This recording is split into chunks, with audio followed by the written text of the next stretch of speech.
Hi guys, இப்போ நான் சொல்ல போகிற விஷயம் என்னென்னா, உத்தரப்பிரதேஷ் அதாவது ஊபியில் காப்பி குடிக்கிறதுக்கு முன்னாடி ஒரு ஆண்டி பானிபூரி சாப்பிட்ருக்கு.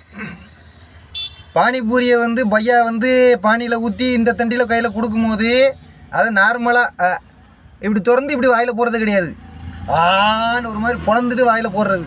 இப்படி போடும்போது என்ன ஆகுதுன்னா, ஆண்டி வாய் லாக் ஆகிக்கிட்டு ஆண்டியால் ரொம்ப நேரமாக வாயை மூட முடியல, கட்டம் அவஸ்தைக்குள்ளாக இருக்குது. அதான் நான் என்ன சொல்கிறேன்னா, இதுலேருந்து ஒரு படிப்பனையை சொல்கிறேன்.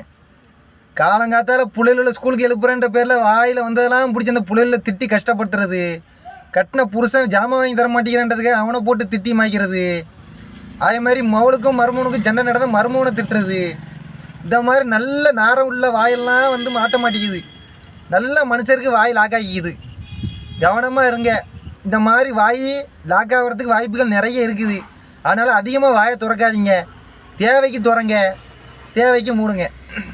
எனக்கு அந்த விஷயத்தை பார்த்தோன்னே அதிர்ச்சி ஆகிடுச்சு. அதான் உங்ககிட்ட அதை பகிர்ந்துக்கலான்ட்டு நினச்சி பகிர்ந்துக்கிறேங்க. இது ஒரு பொதுநல விஷயந்தான், தயவு செஞ்சு யாரும் கோச்சிக்காதீங்க.